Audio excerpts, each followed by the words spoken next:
अस्सलाम वालेकुम नाज़रीन, प्रोग्राम अॼु जी ॻाल्हि में मां आहियां मुंहिंजी मेज़बान सबिन मेमण। नाज़रीन, हुकूमती कमेटी ऐं तालिबान कमेटी में मुलाक़ात खां पोइ जंगबंदी जो ऐलान कंदे ॻाल्हियूं जारी रखण जो फ़ैसिलो कयो वियो आहे। तोड़े जो अमन अमान ऐं मुल्की सलामती जे हवाले सां आयल पॉलिसी ते मुख़्तलिफ़ सियासी पार्टियुनि जा मुख़्तलिफ़ राया पिण आहिनि। ॾिसिजे त आख़िर अमन लाइ कहिड़ी कोशिश कामयाब वेंदी। ॿिए तरफ़ सिंध जे सभिनी शहरनि में लॉ एंड ऑर्डर जी सूरत हाल ख़राब आहे। तालीम, सिहत, क़बीलाई तकरारनि समेत केतिरा ई मामला आहिनि जिन ते चेक एंड बैलेंस ॾिसण में नथो अचे। अॼोके प्रोग्राम में इन्हनि मौज़ूअनि ते पंहिंजनि महिमाननि सां ॻाल्हाईंदासीं। असां सां स्टूडियो में महिमान आहिनि पीपल्स पार्टी जा अॻवान मुज़फ़र शुजरा साहब, वॾी महिरबानी अवां जी हम प्रोग्राम में आया।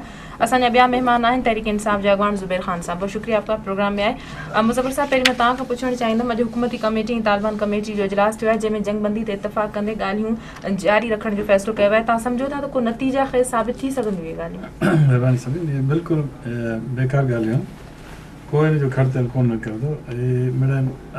तालिबान जेको आहे पंहिंजो टाइम गेन करणु चाहिनि था, उहो गेन करण जी कोशिशि कनि था, पाण खे स्ट्रेंथन करणु चाहिनि था। तालिबान असांजे मुल्क में रही करे असांखे चवनि था त ठीकु आहे, 1 महीने लाइ असां बंदि कईसीं जंग। इन जो मतिलबु इहो थियो त हू असांखे टाइम ॾियनि था न, माना त हू पंहिंजी हिकिड़ी चौधराहट काम करणु चाहिनि था। ऐं चौधराहट जेको आहे नवाज़ शरीफ़ बुज़दिल माण्हू आहे, उहो कॾहिं तालिबान सां कोन वणंदो, हुनखे भउ आहे। छो जो इहे कम जेके विढ़ण वारा कम आहिनि न, इहे दिलि वारा माण्हू करे सघनि था। जीअं असांजी हुकूमत कयो, सवाद ख़ाली कराए करे वञी बुनैर ते छॾे आया तालिबान खे, बुनैर खे बि कोशिशि कयूं ख़ाली करण जी। केतिरा बि नुक़सान थियनि था, तोड़े असां पीपल्स पार्टी खे केतिरा नुक़सान थिया आहिनि। भुट्टे साहिब अमेरिका सां मुआदो अटकिया, तव्हां ॾिठो न छा हाल थियो, बेनज़ीर साहिब जो छा हाल थियो। एकदमि सां यूसुफ रज़ा गिलानी बि जेकॾहिं तालिबान खे भॼाए करे पंहिंजे हुते पहुचायो बुनैर ते, त हुनजो बि ॾिठो तव्हां पुटु खॼी वियो ऐं इन ते हुनजो पुटु वापसि कोन आयो। त हीअ दिलि जो कमु आहे। दिलि नवाज़ शरीफ़ वटि कोन्हे ऐं नवाज़ शरीफ़ ॾाढो डिॼे थो पियो तालिबान खां, ऐं डिॼण वारा माण्हू कॾहिं को फ़ैसिलो करे कोन सघंदा। आप क्या कहेंगे? मुज़फ़र साहब ने कहा कि कोई नतीजा खैर साबित नहीं हो सकेंगे मुज़ाकरात, आप समझ रहे हैं कि कोई नतीजा सामने आ सकेगा? लेकिन ना, बड़ी मेहरबानी आपने यहाँ बुलाया, कुछ कहने का मौका फराहम किया। लेकिन सबसे बड़ी बात यह है कि ये जो मुज़ाकरात हैं ये अपनी जगह पर है।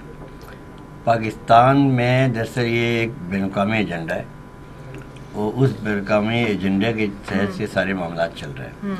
तो ये देखिए, ये कोई अभी नवाज़ शरीफ को तो 1 साल भी पूरा नहीं हुआ, ये कोई 10-12 साल पुराना मसला है। अब देखें ना, इससे पहले पीपल्स पार्टी की गवर्नमेंट ने भी तमाम कोशिशें की। अब देखिए, स्वात के अंदर भी ये ऑपरेशन हुआ, उसके बावजूद भी स्वात को क्लियर भी कराया कि नहीं, आज तक वहाँ पर फ़ौज मौजूद है।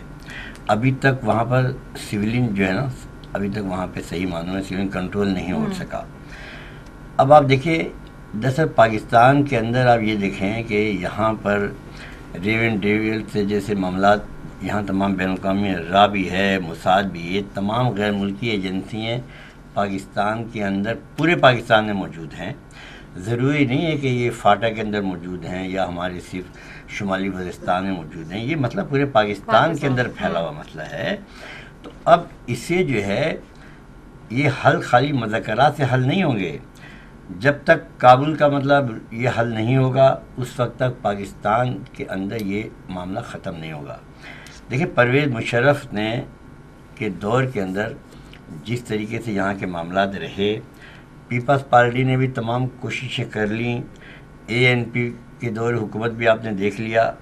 तो ये मामला इतना आसान नहीं है कि अगर ये ना तो ये मुज़ाकरात से हल होंगे, ना ये किसी और ज़राए से हल होंगे। तो इस मामलात के अंदर ऑपरेशन भी होगा और इसमें जो देखें ना, सप्लाई कहाँ से आ रही है। आप क्या समझ रहे हैं कि मुज़ाकरात देखिए ना, आप ये देखें ना, चलने चाहिए? सबसे देखिए, ये असला की सप्लाई कहाँ से आ रही है, पैसा कहाँ से आ रहा है। अब अगर आप देख लें, इसमें जो जंग थी उसमें इंडिया का क्या किरदार रहा, कितने सफारतखाने खुले हुए हैं यहाँ बॉर्डर के ऊपर। जब 9/11 नहीं था तो हमारी जो फ़ौज थी वो तो यहाँ थी नहीं ना। तो इसके अंदर बैनुक़ामी एजेंडा है, इतना कोई आसान मसला नहीं है। तो अगर इसको हम ये समझ रहे हैं कि यार ये बहुत आसान मसला, तो ऐसा नहीं है। जो हमारी सियासी जमातें इस वक्त मौजूद हैं, उन्हें सबको एक पेज पे बैठना पड़ेगा। और APC आप देख लें, इसमें APC किसने की, مولانا فضل الرحمان بھی APC کر چکے ہیں. پیپلز پارٹی جو گیلانی کے ٹائم پہ بھی APC ہوئی, اس میں تمام پارٹیوں کا کئی مرتبہ متفقہ فیصلہ ہوا ہے کہ امن جو ہے وہ ضروری ہے, وہ کوششیں بھی کی گئیں. تو اس دور کے اندر بھی مسئلے تو حل نہیں ہوئے, آج کیسے مسئلے حل ہوں گے؟ اب دیکھیں اسلام آباد میں جو کچھ ہوا ہے, مطلب آپ کہہ رہے ہیں کہ مذاکرات سے مسئلے حل نہیں ہوں گے؟ نہیں, خالی مذاکرات سے مسئلے نہیں ہوں گے. جس طرح ہماری آپ دیکھیں, ہماری کچھ پارٹیاں جو ہیں وہ یہ کہتی ہیں کہ بس جی اس مسئلے کو جنگ سے حل کرو. تو جنگ سے تو یہ مطلب آپریشن تو ہمیشہ سے ہو رہا ہے. کون سا دور ہے جو آپریشن نہیں ہوا؟ میں یہ کہہ رہا ہوں پیپلز پارٹی کے دور میں آپریشن کر کے سوات کا مسئلہ تو حل ہوا, لیکن وہ مسئلہ تو پورے پاکستان میں پھیل گیا نا. آج بھی سوات کے اندر فوج تو موجود ہے نا. اس کے اگر آپ نے آپریشن مثال کے طور پہ مسئلہ ہوا تو یہ مسئلہ آپ کا دشمن آپ کو سامنے نظر نہیں آ رہا ہے, آپ کا دشمن تو چھپا ہوا ہے نا, لیکن وہ پورے ملک کے اندر پھیل گیا. میں یہ کہنا چاہ رہا ہوں آپ سے. مظفر صاحب, ملک جنگی حالتن میں ہے. سیکورٹی ادارا ہوجن, پولیس تھانا ہوجن, کورٹوں ہوجن, انتہائی حساس عمارتوں ہوجن, کتنے بھی سیکورٹی نہ ہونے برابر ॾिसण में अचे थी. दहशत गर्दनि लाइ सनन हदफ़ हासिल करणु एॾो आसान छो बणियल आहे? अॻे त दहशत गर्द मस्जिदनि ते चर्चनि ते हमला कंदा, हाणे जॾहिं सिक्योरिटी जो एॾो रिस्क आहे त पोइ बि सिक्योरिटी नथी ॾिसण में अचे, पंहिंजो हमला करे था वञनि. जीअं ज़ुबैर ख़ान चयो त हीअ इंटरनेशनल गेम आहे वाकई. हीअ कंहिं बि वस जी ॻाल्हि कोन्हे जेसि ताईं की असां हुनजे ख़िलाफ़ु डंडो खणी उथंदासीं. असां हुन सां जॾहिं विढ़ंदासीं तॾहिं असां हुनखे मारे भॼाए सघूं था. अदरवाइज़ हीअ जेके ॻाल्हियूं आहिनि इहे सभु मुंहिंजे ख़्याल में त हिकिड़ो ख़्वाबु वर्ड मां न इस्तेमालु कयां था, इहे बेकार आहिनि. कंहिं बि क़िस्म सां तव्हां ॾिसो, जीअं इंडिया जो आहे, इज़राइल आहे, अमेरिका आहे, इहे टई बादशाह चाहिनि था त असांजे मुल्क में अनरेस्ट हुजे. छो जो असां हिकु त इस्लामी मुल्क आहियूं, ॿियो असां वटि एटम बम आहे. हाणे एटम बम जेको अमेरिका जी अञा ताईं दिलि में खोखे थो पियो, त उहो चए थो पियो त कंहिं नमूने इनखे पाकिस्तान खे हमेशह कमज़ोर रखां. जेकॾहिं थी वियो ताक़त, हाणे पाकिस्तान वटि हर शइ मौजूदु आहे. मोहतरमा बेनज़ीर भुट्टो साहिब मिज़ाइल सिस्टम ॾिनो, भुट्टो साहिब असां एटम बम ॾिनो. त हाणे इन करे इहे टई जेके मुल्क आहिनि असांजी कोशिशि कनि पिया. तव्हां ॾिसो असांखे कंट्रोल छो नथो थी सघे? कंट्रोल इन करे नथो थी सघे त असांजा माण्हू हिकु त ॿाहिरियां घणा अची वञनि था. असां शिकिलनि में सम्झूं था त भई मुज़फ़र शुजा नाले सां. मुज़फ़र साहब, इस्लामाबाद जहिड़े शहर में कोर्ट ते हमिलो थियणु, तव्हां सम्झो था त असां पंहिंजो इहे हमला रोकण या पंहिंजो डिफेंस करण जी पोज़ीशन में बि न आहियूं, जॾहिं त असां हालत जंग में आहियूं हिन वक़्तु? ख़ैर इहो त निगलिजेंस थी आहे इस्लामाबाद वारी, ईअं न थियणु खपे हा. पर हूअं बि ॾिठो वञे त असांजी पुलिस खे अहिड़ी ट्रेनिंग बि कोन्हे त भई हू कहिड़े नमूने सां सर्च कनि, कहिड़े नमूने सां अलर्ट थी बीहनि. तव्हां ॾिठो हूंदो त कई दफ़ा पुलिस वारा बीठा हूंदा आहिनि पंहिंजे हुन में मोबाइल में वेठा हूंदा आहिनि, को निंड कंदो पियो हूंदो आहे, को ताश खेॾंदो पियो हूंदो आहे. त हुनखे ट्रेनिंग जी बि ज़रूरत आहे, सख़्तु ज़रूरत आहे असांखे हुनखे पुलिस खे ट्रेनिंग करण जी. ऐं ॿियो त हिन सां जेको आहे मुक़ाबिलो करिणो पवंदो. जेकॾहिं मुक़ाबिलो न कंदासीं न, उहे असांखे कानून खे नथा मञनि. जेकॾहिं असां कानून खे नथा मञनि त पोइ छा जी उन सां ॻाल्हियूं त थी नथी सघनि न. उहो पंहिंजे चवनि था भई तव्हां असांजे मुल्क में फ़ौज निकिरी वञे, अमन थी वञे, असां जीअं चाहियूं उहे कयूं. उहे जीअं चाहिनि उहे कनि, बाक़ी पाकिस्तानी फ़ौज त न वञे. पाकिस्तान फ़ौज न वेंदी त आख़िर कीअं मसइलो हल थींदो? मसइले जो को हल त हुजणु खपे न. हीअ सिर्फ़ु हले थो, मुज़ाकरा थियनि था, फलाणो थिए थो, हीअ ॻाल्हि थिए थी, लेकिन हुनजो नतीजो त हाणे हिन महिल ताईं त 9 महीना नवाज़ शरीफ़ साहिब खे थी विया आहिनि. हालांकि सभई APC वारनि सभिनी चयो त भई ठीकु आहे, तोखे असां फुल चार्ज ॾियूं था, तूं करे ॾिस. हाणे करे बि केतिरो? या त ईअं ई मुल्क हले, ईअं हलंदो पियो त पोइ ज़ाहिर आहे कंहिं ज़माने में तव्हांखे ख़बर ई त अमेरिका चयो त तालिबान जेका इस्लामाबाद ते कब्ज़ो करण वारा आहिनि असांखे भउ आहे, इन करे असां एटम बम खे सिक्योर करणु चाहियूं था. तव्हां यादि हूंदो. सो हाणे जेकॾहिं अहिड़ियूं हालतूं थियूं त पोइ ज़ाहिर आहे उहे तालिबान जेके आहिनि उहे अची इस्लामाबाद ते कंट्रोल करे सघनि था. ऐं इन खां पोइ पाकिस्तान त पाकिस्तान जी अलाह न करे का वैल्यू न रहंदी न. ज़ुबैर साहब, सेंसिटिव एरियाज़ में हमेशा हाई अलर्ट रहता है, लेकिन हमारे यहाँ ये मामूल बन गया है कि जब हमला होता है तब हम हाई अलर्ट करते हैं, वहाँ पे फोर्सेस बुलाते हैं, कैमराज लगाते हैं. तो जबकि हमले की इत्तलात पहले से दी जाती हैं कि इस तरह का हमला होने वाला है, क्यों हम हाई अलर्ट नहीं होते, क्यों सिक्योरिटी नहीं बढ़ाते? मैं आपको एक बात बताऊँ, देखिए आपके मुल्क में जो इलेक्शन होते हैं ना, वो भी पहले से प्री प्लान होते हैं. मैं आपको एक बात बताऊँ, एक तब आपकी इस्लामी जो हुकूमतें हैं ना, आप देखिए, आप जब खारजा पॉलिसी जो है उनकी आप देखते कितनी इन्वॉल्वमेंट है. आप ذرا سا آپ خارجہ پالیسی کے اندر آپ دیکھیں کتنی کمزوری ہے. ایران آپ کو دھمکیاں دیتا ہے کہ اگر آپ نے یہ کیا تو ہم آپ کی سرحد بھی عبور کر جائیں گے. آپ مجبور کتنے ہیں. دوسری طرف آپ دیکھ رہے ہیں ذرا سی کوئی بات ہوتی ہے تو سعودی حکومت کے اہم وزیر جو ہے وہ آپ کے یہاں 3-3 4-4 دن یہاں رہتے ہیں. تو آپ اس کو اتنا اہم آپ کے حکم میں کتنی مزدور ہیں. جو لوگ آج بھی آپ کے جو الیکشن ہوتے ہیں نا وہ فری اینڈ فیئر الیکشن نہیں ہوتے. اس کے اندر بھی آپ کی باہر کی جو حکومتیں وہ آپ کے الیکشن جو ہے وہ کروا بھی رہی ہوتی ہیں, اپنی مرضی کی حکومتیں بنا بھی رہی ہوتی ہیں, آپ کی ڈوریں کہیں اور سے ہل رہی ہوتی ہیں. اب آپ جب طالبان ہوں یا کوئی بھی بین الاقوامی جو لوگ ہوتے ہیں نا ان کی انوالومنٹ کتنی زیادہ ہے ایجنسیوں کی کہ ذرا سا آپ ہلتے ہیں تو ایران آپ کو کہہ رہی ہوتی ہے اگر آپ نے یہ کیا تو پھر ہم آپ کی حدود کے اندر آ جائیں گے. جو آپ کے پڑوسی ملک ہیں, افغانستان میں کبھی آپ کو بارڈر پہ آپ کی ضرورت فوج کی نہیں پڑی, وہاں پر آپ کی فوج انوالو ہے. ایران کی طرف آپ کی گیس لائن جو ہے جو آپ نے پہلے پیپلز پارٹی کے دور میں آخری وقت میں معاہدہ کیا وہ معاہدہ جو ہے وہ بھی آپ کے خطرے کے اندر ہے. تو آپ یہ دیکھ لیں کہ یہاں پر آپ کہاں کھڑے ہوئے ہیں آج. ہر طرف سے آپ کی چاہے پیپلز پارٹی حکومت ہو وہ آپ دیکھ رہے ہیں وہاں بھی آپ کمزور, جب نواز شریف کی حکومت ہے وہ بھی کمزور. تو آپ اپنی مرضی کا جو رزلٹ لینا چاہتے ہیں, اپنی مرضی کا جو اقدام کرنا چاہتے ہیں تو پہلے آپ اپنے باہر کی طرف دیکھ رہے ہوتے ہیں, جو فیصلے وہاں سے آ رہے ہوتے ہیں پھر وہ کر رہے ہوتے ہیں. ابھی آپ دیکھ لیں جو شام کی جو باغی حکومتیں ہیں وہاں پر بھی آپ کس قسم کی جو ہے نا پالیسی بنانے میں تیار ہے. جو آپ کہہ رہے ہیں ہم اپنی خارجہ پالیسی اب ہم ٹرن کر رہے ہیں, تو میرا مطلب آپ اپنی مرضی کے فیصلے جب نہیں کر پا رہے ہیں تو ابھی جو سپریم کورٹ نے جو سو موٹو ایکشن لیا ہے تو کہہ رہے ہیں 45 منٹ تک گولیاں چلتی رہیں تو آپ کی اسلام آباد کی انتظامیہ کہاں تھی. یہاں جن لوگوں کو پھانسی کے آرڈر سپریم کورٹ نے دیے ہوئے ہیں ان کو آج تک ان دہشت گردوں کو پھانسی نہیں ہو سکی, تو آپ کی کہاں کہاں مجبوریاں ہیں.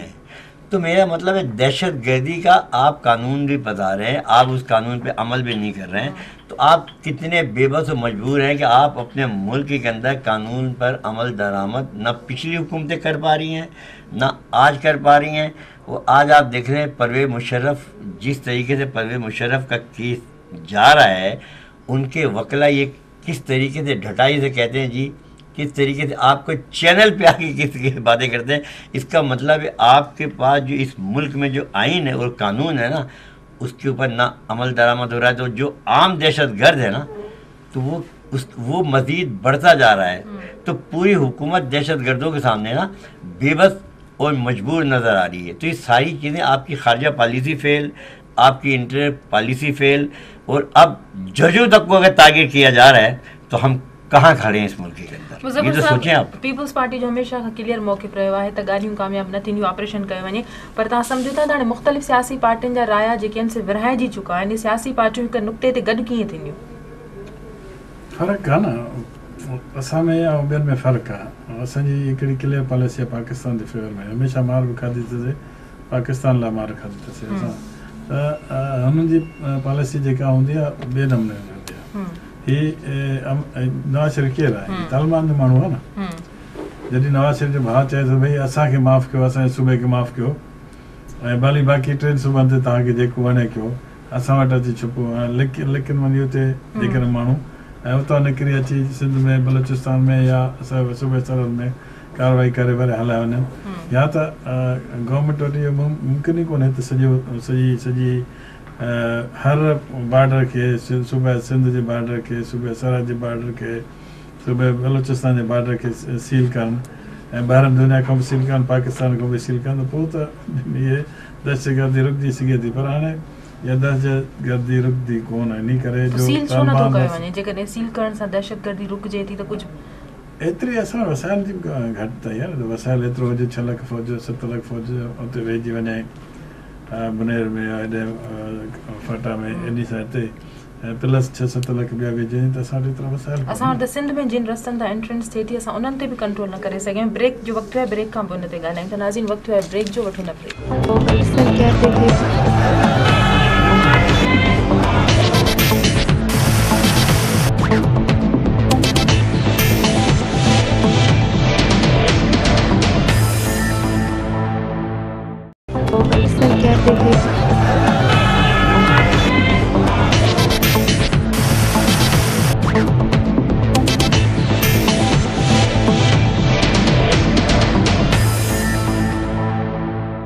वेलकम बैक नाज़रीन। ज़ुबैर साहब, अमन अमान के लिए जहाँ कोशिशें की जा रही हैं, टारगेट ऑपरेशन हो रहा है, कराची की हम अगर बात कर लें तो आए दिन मुख्तलिफ वाक़यात और टारगेट किलिंग में 10 से ज़ायद अफराद जो हैं वो मौत का शिकार हो जाते हैं। आप समझते हैं कि इस तरह की सूरत हाल क्यों पैदा हो रही है, जबकि कराची में तो दहशतगर्दों के खिलाफ टारगेटेड ऑपरेशन भी हो रहा है? देखिए ना, मैं समझता हूँ कराची के अंदर जो ऑपरेशन हो रहा है ना, इससे काफ़ी कमी वाक़ हुई है। ये ऑपरेशन जब शुरू हुआ था उस वक्त अगवा बड़े तावान की वो भत्ताखोरी की वारदातें बहुत ज़्यादा हो रही थी, लेकिन ये इसमें जो कमी वाक़ हुई है तो इसमें तो बिल्कुल जो पाकिस्तान जो कराची का ताजिर है वो भी मैं समझता हूँ इस वक्त सुकून का उसने सांस लिया हुआ है, और अगवा बड़े तावान में भी कमी हुई है।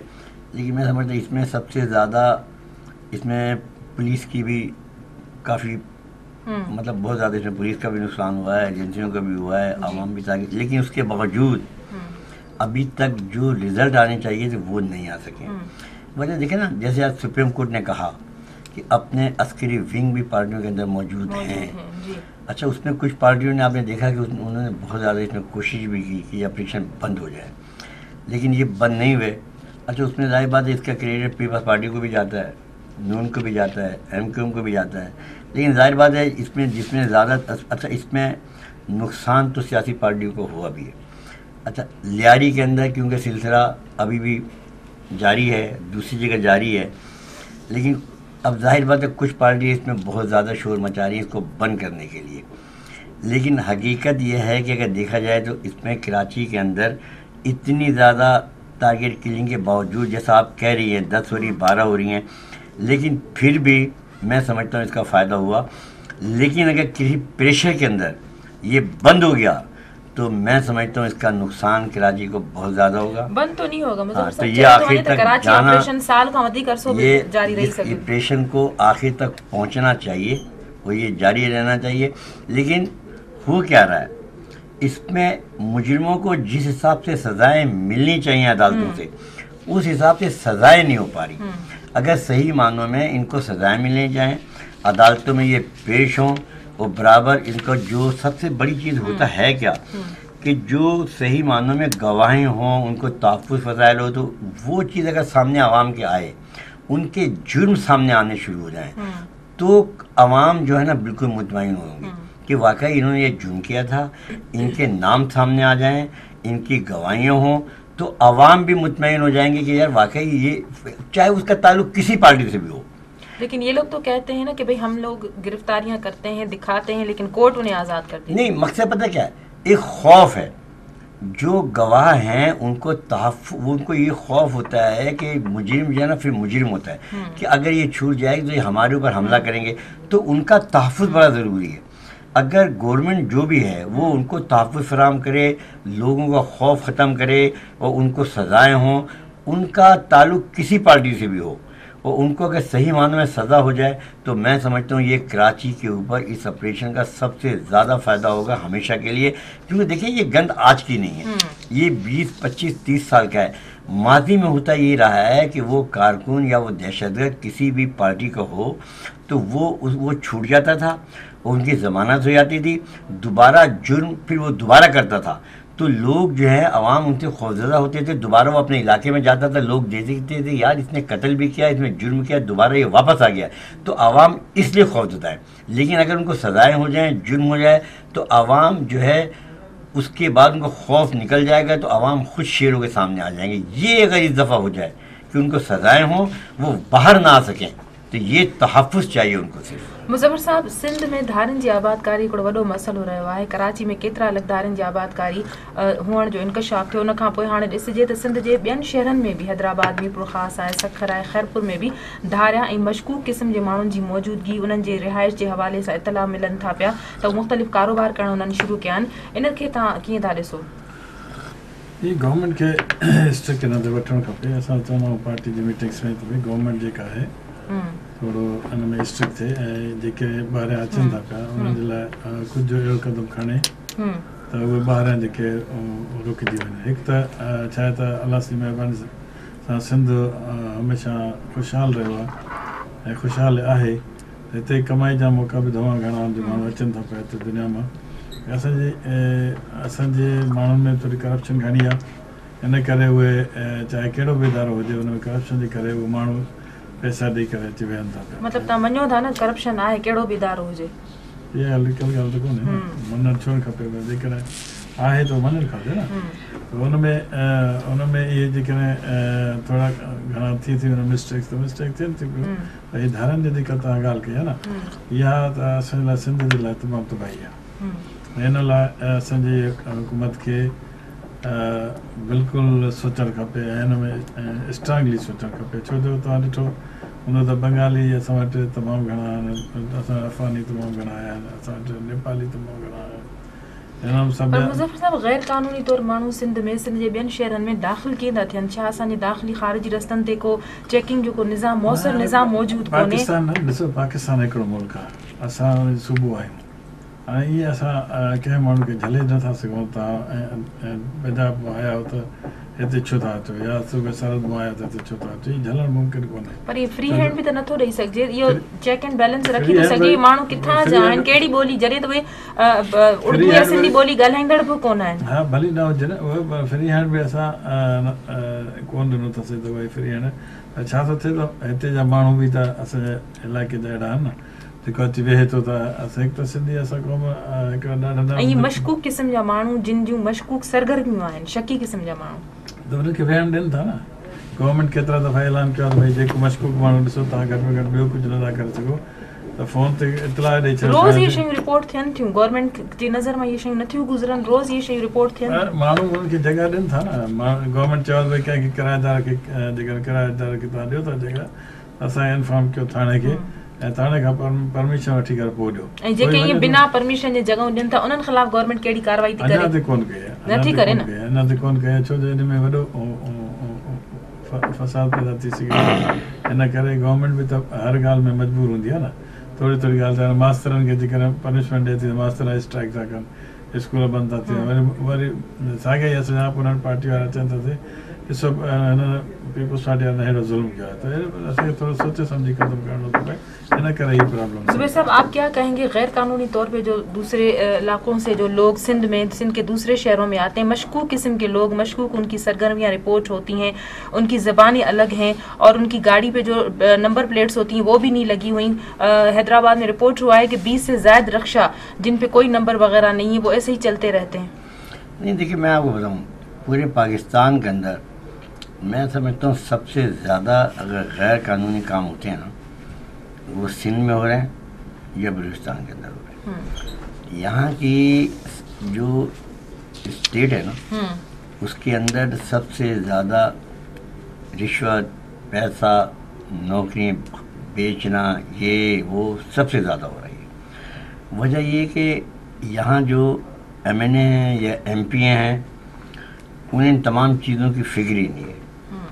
उसकी वजह से ये है कि आप देख लेना कि शेर साहब बैठे हुए हैं, हो सकता है पार्टी पॉलिसी के तहत ये मेरे साथ इत्तेफाक ना करें, गिनती के चंद लोग हैं जिन्होंने अपना कैरेक्टर बहुत साफ़ सुथरा रखा हुआ है, अच्छा रखा हुआ है, उनकी अपनी पार्टी के अंदर में शायद वो इज़्ज़त वो मुकाम नहीं है। जो जितना बड़ा पैदागीर है, जितना ज़्यादा वो पैसा कमाता है, ऊपर उतना ज़्यादा पैसा देता है, उसकी उतनी बड़ी इज्जत और रिस्पेक्ट है। शिजा जैसे शरीफ लोगों का या इन जैसे गिनती के शरीफ लोग हैं, शायद पार्टी के अंदर उनका वो मुकाम भी ना हो। यही वजह है कि सिंध के अंदर जो है ना, सही मानने में पार्टी पूरे पाकिस्तान से हट के सिर्फ सिंधी तक महदूद होकर रह गई है। देखिए बात पता क्या है, कराची, अंदरूनी सिंध, दोनों जगह यही हाल है। आप सखर देख रहे जाके, पूरे सिंध के अंदर सबसे ज़्यादा गुर्बत अगर कहीं पाकिस्तान के अंदर है ना, वो सिंध के अंदर है। वजह क्या है, यहाँ MNA बना और MP बना, वो सारे वोट जो है ना आज भी वो जुल्फ़िकार भुट्टो के नाम पे, वो बेनज़ीर भुट्टो के नाम पे उसको आज भी मिलते हैं। वो 5 साल तक जो है ना, वो ज़्यादातर जो वक्त गुजारता है ना, वो इस्लामाबाद में गुजारता है या कराची के बड़े शहरों में गुजारता है। जब इलेक्शन आता है तो बेनज़ीर के तराने लगाता है, भुट्टो के तराने लगाता है, वो वहीं पे बड़ी बड़े मेले लगाता है, बस बेनज़ीर बेनज़ीर भुट्टो भुट्टो उन्हीं के नाम पे वोट लेता है और फिर वो चला जाता है। اپنے علاقے کے اندر اس کا آنا جانا کبھی نہ، جب کوٹا سسٹم میں ملازمتیں ملتی ہیں وہ ان کو بیچتا ہے، زیادہ تر فروخت کرتا ہے. میں تو پورے سندھ کے اندر میں 15-16 سال ہو گئے مجھے آتے ہی جاتے. آپ بھی ابھی بھی جو الیکشن ہوا ریکارڈ اٹھا کے دیکھ رہے، جی بے نظیر بٹو انہیں کے نام پہ ووٹ لیتا ہے وہ.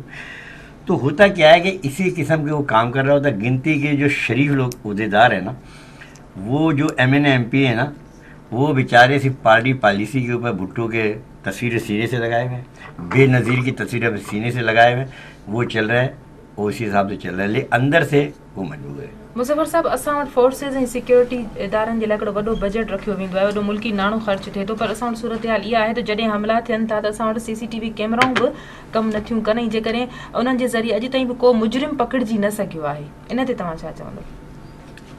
इहा ॻाल्हि सही आहे तव्हांजी. असां मञूं था पिया त इहे ॻाल्हियूं थियनि थियूं पियूं. वजह इहा त असां वटि हिकिड़ी स्कीम त असां ॾींदा आहियूं, भई स्कूल ठहंदो ऐं स्कूल ठही वियो. स्कूल ठहण खां पोइ उहा स्कीम खे हलाइण जे लाइ पैसा कोन लॻंदा.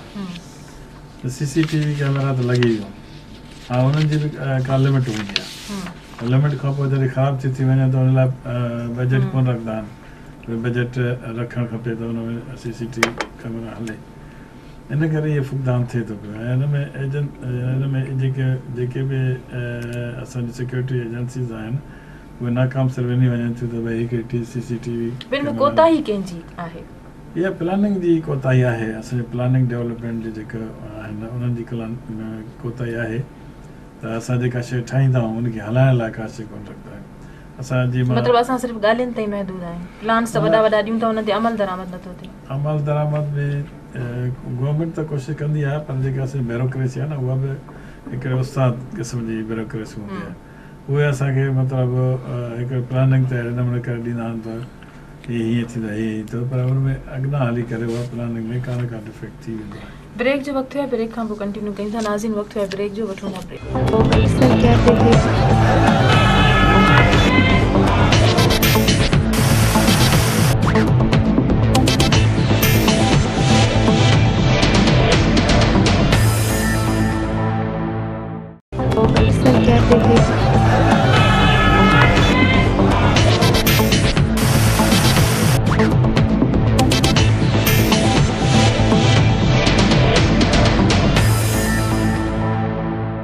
वेलकम बैक नाज़रीन. मुज़फ़र साहब, हुक्मरानी जी गुड गवर्नेंस सिंध में किथे भी नज़र नथी अचे. जेकॾहिं ॻाल्हि कजे रोज़गार जे हवाले सां त गुज़िरियल दौर में 32,000 जाली भर्तियुनि जो इंकशाफ बि थियो आहे. बिरादरी तकरार आहिनि, क़बीलाई जहिड़ा आहिनि, इलाइक़ा नोगो एरियाज़ बणियल आहिनि. इन सूरत हाल खे तव्हां कीअं था ॾिसो? ॾिसो, सिंध में सभिनी जी इंटरफेरेंस आहे, ठीकु आहे न. असां सिंधनि त पाकिस्तान खे माना वजूद में आंदोसीं, पर सरकार त पीपल्स पार्टी जी आहे न. ॿुधो, उन वजूद जी असांखे मार मिले पई हींअर थी. छो असां त कंहिंखे कोन ॾिठो त भई केरु आहे न केरु आहे. सचो त ठीकु आहे, हिकिड़ी मुस्लमान क़ौम जो हिकिड़ो मुल्क ठहे थो, हुन में जस्टिस हूंदो, हुन में हे हूंदो. पोइ वरी असां सां अनजस्टिस सिंध सां ख़ासि करे थी वियो. अनजस्टिस जे करे ॿिया माण्हू जेके आया उन्हनि हिन खे सिंध खे एडॉप्ट कोन कयो ऐं हुन सां ईअं पंहिंजो धंधो ठाहे छॾियो त भई पैसा कमाए खणी वञिणा आहिनि, पंजाब खणी वञिणो आहे, पैसा कमाए सूबे सरहद खणी वञिणो आहे, पैसा कमाए ॿियनि मुल्क में खणी वञिणो. पोइ उहे जेके आया उहे सिर्फ़ु वक़्ती फ़ाइदो हासिलु करण लाइ आया. यानी वक़्ती फ़ाइदे हासिलु करण खां पोइ हुननि छा कयो त हिन गैर इख़लाक़ी गैर तरह जा कानून कम शुरू कया. हुन में डिफेक्ट थींदे ऐं मां त ॾोह ॾींदुसि ज़ाल खे त उहो हुन 85 में हिकिड़ा 3-4 नुक़्ता मां केतिरा दफ़ा TV चयो आहे त हुन शुरू कया, जंहिंमें हिकिड़ो इहो बि शुरू कयो त हिकिड़ी अहिड़ी पार्टी ठाहियो शहर में जेका पीपल्स पार्टी खे ख़तमु करे. इन्हनि मामलनि सां तव्हां सम्झो था त सिंध सरकार जो मामिलो आहे, उनजी जेका आहे सा बेड गवर्नेंस आहे, मामलनि ते उन्हनि जो कोन्हे. तव्हां ॾिसो, मां इन करे आहियां पियो उन ॻाल्हि ते तव्हां जवाबु ॾियण था आख़िर में त इहे सभु शयूं जेके अॻे नंढियूं हुयूं हाणे उहे पली वॾी करे जान थी वियूं ऐं टेररिज़म जी इंतिहा. छो जो ख़ुदि ॿिया मुल्क बि चाहिनि था त जेकॾहिं हिन जी जेका इनकम जो ज़रियो आहे उहो ख़तमु कजे.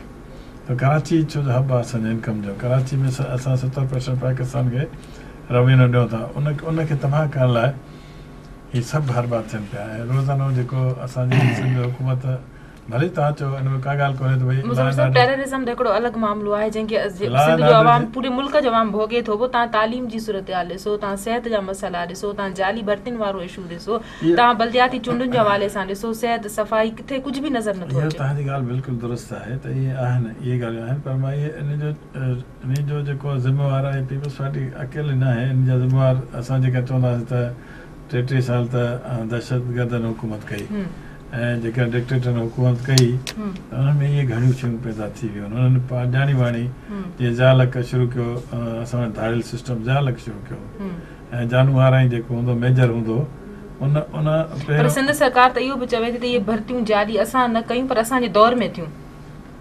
ज़ाहिर आहे ॾिसो न हाणे जेकॾहिं हिकिड़ो मिनिस्टर आहे उहो ॾिए थो 5 नौकरियूं त हेठियां जेके आहिनि उहे 7 नौकरियूं चुप करे विकिणी था छॾनि। उहा त तॾहिं ख़बर पए पई त भई हेतिरियूं जाली भर्तियूं थियूं ऐं मिनिस्टर खे न पई ख़बर पवे त मुंहिंजे इदारे में थिए छा पियो।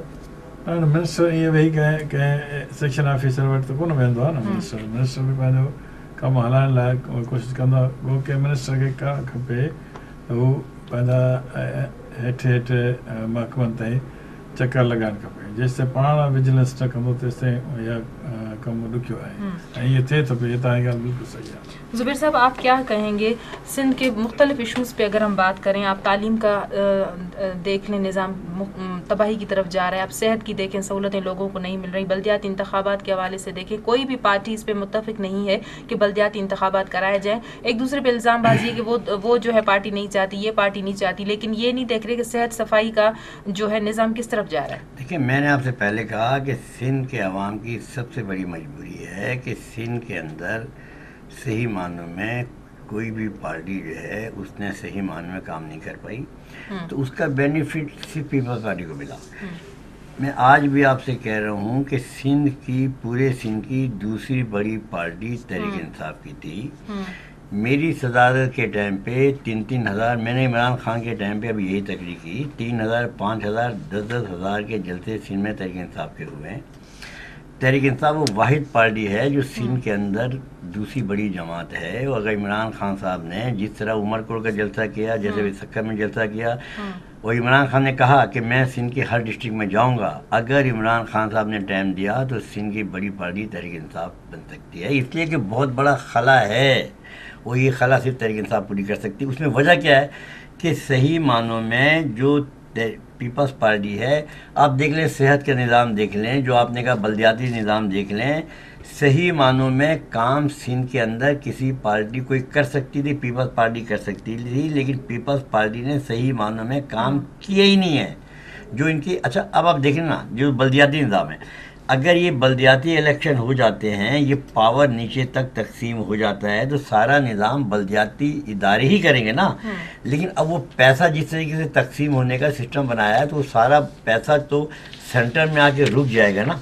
जब वो सेंटर में रुक जाएगा, नीचे तक जाएगा ही नहीं, तो वो फिर कहाँ से बल्दियाती निज़ाम होगा। मुज़फ़्फ़र साहब, बल्दियाती चूंडूं न कराइण जी ज़िम्मेदारी कहिड़ी धुर ते आहे, थिए थी, कहिड़ी धुर नथी चाहे त बल्दियाती चूंडूं थियनि। कोर्ट ने हुकुम कंदी, असां ॾिसो न, कोर्ट असां हेॾो पीपल्स पार्टी त सदाईं ईअं चवंदी रही आहे, उनखां पोइ पीपल्स पार्टी डिले बि कंदी रही आहे। पीपल्स पार्टी कोई डिले कोन कई, असां तयारु हुयासीं जॾहिं कोर्ट हुकुम कयो त असां तयारु हुयासीं, पर पाण ई इलेक्शन कमीशन चयो त इहे मुमकिन ई कोन्हे त असां एतिरा बैलेट पेपर ठाहे सघूं, मुमकिन ई कोन्हे त असां इलेक्शन कराए सघूं। असां तयारु आहियूं, असां जॾहिं चवंदा आहियूं कोर्ट असांखे भई फलाणी तारीख़ ते तव्हां इलेक्शन करायो, असां कराईंदासीं, असां ते कोई ब्लेम कोन्हे। अच्छा, मक़ामी सतह ते बल्दियाती इदारा बि आहिनि ऐं हर टीम खे 1.5 करोड़ रुपया मंथली जेको आहे सो मिले बि थो, पर उन जे बावजूदि ऑडिट नथी थिए त इहो बजट वञे केॾांहुं थो, तरक़ियाती कम छो नथा थियनि, जॾहिं त आए ॾींहुं मुलाज़िम पघारूं न मिलण लाइ एहतजाज पिणु कंदा रहनि था। ॾिसो न, कम त पीपल्स पार्टी तमामु घणा कराया आहिनि, वॾा वॾा रोड तव्हां ॾिसो, कंहिं बि हुकूमत जे वक़्त में उन्हनि वॾनि रोडनि ते ॾार पइजी विया आहिनि, रोड टुटी फुटी विया आहिनि, उन्हनि ते पाणी बीठल आहे, गंदगी जा ढेर लॻा पिया आहिनि। ईअं कोन्हे, तव्हां ॾिसो न, हितां खां जेको दादू खां कलंदर शहबाज़ जी मज़ार खां वठी लाड़काना ते रोड ठाहे, त तव्हां ॾिसो अञा ताईं खुलियो कोन्हे, पर फर्स्ट क्लास आहे। बाक़ी सिंध सभु रोड जेके मीरपुर ख़ास जो जेको रोड ठहियो आहे, मीरपुर ख़ास ऐं हैदराबाद वारो रोड तव्हां ॾिसो फर्स्ट क्लास थियो आहे। तव्हां ठठे में रोड जेके ठहिया आहिनि, बदीन में जो रोड ठहिया आहिनि, उहे तमामु सुठा ठहिया आहिनि। ऐं शिकारपुर ऐं सखर जो रोड ठेवा तमाम बेहतरीन ठेवा था। जुबैर साहब, इस पे आप क्या कहेंगे? मुजफ्फर साहब कह रहे हैं कि हमारे रोडों की हालत जो बेहतरीन है, बहुत अच्छे अच्छे रोड हमने लोगों ने बनाए हैं। मैं आपसे कह रहा हूँ कि आप ज़रा एक दौरा लगा के आए, पूरे सिंध के अंदर आप चले जाए, ख़ास करके कुछ मखसूस रोड बने होंगे, ये लारकाना की तरफ अगर रोड जा रहे हैं तो वो बेनज़ीर। देखिए ये एक रोड की बात कर रहे हैं, एक आध रोड की तो मैं बात नहीं कर सकता। देखिए सखर के अंदर चले जाए, आज भी आपको तमाम चीज़ें दिखा रहे थे। देखिए जितने भी अगर रोड बने हैं इस वक्त भी आप देख लें कि जितने भी हैं सखर के या पूरे सिंध के जो रोड हैं उनकी हालत देख लें। आप देख लें ना, कोई हॉस्पिटल मैं कितनी मदद कर चुका हूँ, सेहत इंतजाम देख लें। आज भी पूरे सिंध के अंदर अगर कहीं अल्लाह ना करे कोई एक्सीडेंट हो जाता है, कोई हार्ट का अगर मरीज़ है हार्ट, वो सारे मरीज़ वहाँ से लेके कराची कार्डियो में लाए जाते हैं। हॉस्पिटल देख लें, कुछ भी देख लें, पूरा निज़ाम आज भी वहाँ से मरीज़ है कुछ भी है वो कराची या तो आखान लाए जाते हैं या जिना लाए जाते हैं, या कोई हार्ट अटैक हो तो वो कार्डियो में लाया जाता है। वजह ये है कि 40 साल से आज तक सबसे बड़ी जमात पीपल्स पार्टी है ना, इन्होंने अपने दौर के अंदर वहाँ पे ना कोई हॉस्पिटल बनाए ना कोई सिस्टम बनाया, सारा कुछ यहाँ लाए जाते हैं, रास्ते में मरीज़ का इंतकाल हो जाता है जब एम्बुलेंस जाती आती, तो ये सारा सिस्टम आज तक पीपल्स पार्टी का दौर ही रहा ना। अच्छा एक बात मैं और कहना चाहता हूँ, देखिए हमारे आज इराक़ के अंदर, शाम के अंदर दुनिया में खाना जंगी हो रही है, लेकिन मैं समझता हूँ हमारे सिंध, पंजाब, पाकिस्तान में या सिंध में हमारे उलमा का बड़ा किरदार है। यहाँ बड़ी कोशिश की गई कि कही गई कि हमारे फ़िरक़ावारियत हो, लेकिन हमारे उलमा चाहे वो शिया के हों या सुन्नी के हों, अहले हदीस के हों, उन्होंने बड़ी कोशिश की कि आपस में, लेकिन इनका किरदार इतना अहम रहा कि इनका जो वो किरदार रहा कि इन्होंने हमने आपस में हर उलमा ने कोशिश की कि हम ना लड़ पाएँ, वो किरदार इनका बड़ा अहम रहा कि हमें इन्होंने आपस में लड़ाया नहीं। आज भी हमारे जो सियासी कैदीन हैं उन्होंने बड़ी कोशिश की, लेकिन हम ये चाहते हैं कि चाहे तालिबान है, तहरीक इंसाफ की पॉलिसी ये रही कि जो भी लोग जुराइम पेशा हैं, जिनके पीछे डॉलर आ रहे हैं, सप्लाई हो रही है, उनको अलग अलग रखा जाए, कि जो मुज़ाकरात करना चाहते हैं उनके मुज़ाकरात हों और जो नहीं करना चाहते फिर उनके पीछे जाओ। तो हमें सब सियासतदानों को एक प्लेटफार्म जमा करके, ये नहीं कि असम्बली के अंदर हम जो कह रहे हैं वहाँ हम कुछ और बयान दे रहे हैं, बाहर हम बयान कुछ और दे रहे हैं, सियासी नंबरिंग इस पर नहीं होनी चाहिए। मुज़फ़्फ़र साहब, प्रोग्राम जो वक्त ख़त्म तो थे, आख़िरी सवाल मैं तव्हां करणु चाहींदमि, अहिड़ो को इदारो सिंध में जंहिंजी कारकर्दगी तव्हां चई सघो तो मुतमइन कंदड़ आहे, जंहिंखे चई सघे थो तो बेहतरीन तरह सां कमु करे? अगर शिजा साहब को टिकट मिल जाता तो मैं समझता हूँ ये MPA बन जाने थे, इनको ज्यादती की गई, जो टिकट इनको नहीं दिया गया। ये मेरी, वो तो सर हमारे पार्टी का मसला अपना है, लेकिन मुझे ख्याल है काफ़ी इदारा जेके कहिड़ा बहितर आहिनि, कंहिंजी कारकर्दगी तव्हां चयो? सभई इदारा सुठे नमूने कमु कनि पिया। तालीम जी सूरत बहितर आहे, सिहत जी सूरत बहितर आहे? असां पाण त कोन कयो, मां जे तव्हां सां अर्ज़ु कयो त इहे असांजी शुरूआत खां वठी मिली हुन गुज़िरियल 5 साल तव्हां वठो आहे, गुज़िरियल 5 साल में नथा थी सघनि न इहे मसइला हल। ॿुधायो न त टीचर अचनि कोन था स्कूल में, नथा अचनि, जेकॾहिं थोरो असां वो भी जजन जे नोटिस वठण खां पोइ हिन जे छापर हणण खां पोइ सूरत हाल साम्हूं आई। केतिरा गोस्ट स्कूल अञा ताईं आहिनि, ईअं न त आहिनि, अञा ताईं स्कूल अहिड़ा गोस्ट स्कूल आहिनि, पर उन में ॿुधायो न असां वटि जेके नंढियूं नंढियूं, पर तव्हां उन्हनि में बहितरी आणण लाइ केतिरी कोशिशि कई ऐं केतिरे हद ताईं तव्हां कामयाबु आहियो? घणी कोशिशि कई आहे पाकिस्तान पीपल्स पार्टी। हाणे असांजो मिनिस्टर बि सुठो आहे, कोशिशि करे पियो। पहिरियां मिनिस्टर असांजो पी मज़ारक साहिबु तमामु घणी कोशिशि कई त सुठे नमूने सां घटि में घटि तालीम जो मयार बहितर थिए। अलाह कंदो तालीम जो मयार बहितर थी वेंदो आहे। तव्हां ॾिसजो वेठा, भले हुन में ख़राबियूं आहिनि, ख़राबियूं असां आहियूं न, मुल्क जा माण्हू असांखे हिकिड़े क़िस्म जा माण्हू आहियूं न। कहिड़ो इदारो तव्हां मूंखे नालो ॿुधाए सघंदो जंहिंजो नालो ॻणाए सघिजे त भई हुनजो कमु बहितर आहे, मुतमइन कंदड़ कारकर्दगी आहे? सभई इदारा, पूरा इदारा जेके आहिनि सभु सुठे नमूने कमु कर रहे हैं, सारे इदारे जो है बेहतरीन तरीके से काम कर रहे हैं। मैं समझता हूँ इदारे ऐसे ही काम कर रहे हैं जैसे कि ये मुफाहमत की जो पॉलिसी थी ना, इसमें पीपल्स पार्टी पूरे पाकिस्तान से 3 सूबों में फारिग हो गई है। ये एक सिंध का ऐसा था जिसमें बेनज़ीर भुट्टो और जुल्फ़िकार भुट्टो के चाहने वाले दीवाने बहुत ज़्यादा, जिन्होंने अपने ऊपर बहुत आग लगाई है। अगर इनकी पॉलिसी यही रही तो फिर अगले इलेक्शन में अल्लाह खैर करे, फिर अल्लाह खैर ही करे। हम लोग तो बेहतरीन काम कर रहे हैं। मैं समझता हूँ कि ये पार्टी के बड़े वफादार लोग हैं, इनकी सारी ज़िंदगी वफादारी में गुजरी है, तो मैं समझता हूँ ये अपना हक अदा कर रहे हैं। मैं समझता हूँ अगर पीपल्स पार्टी ने یہ وہ صوبہ ہے کہ انہوں نے اگر اپنی پالیسی کو درست کیا تو ٹھیک ہے جرے تو تھیڻ اور ائين اگر گهرجي ته حق عوام جي ووٽ یہ جو حق ادا ہے. ٿيڻ گهرجي. وڏي مهرباني اوهان ٻنهي مهمانن جي پروگرام ۾ آيا. ناظرين اڄ جي ڳالهه پروگرام جو وقت تي ختم تو ٿي. پنهنجي میزبان سڀني مهمان کي ڏيندا اجازت. الله واحد.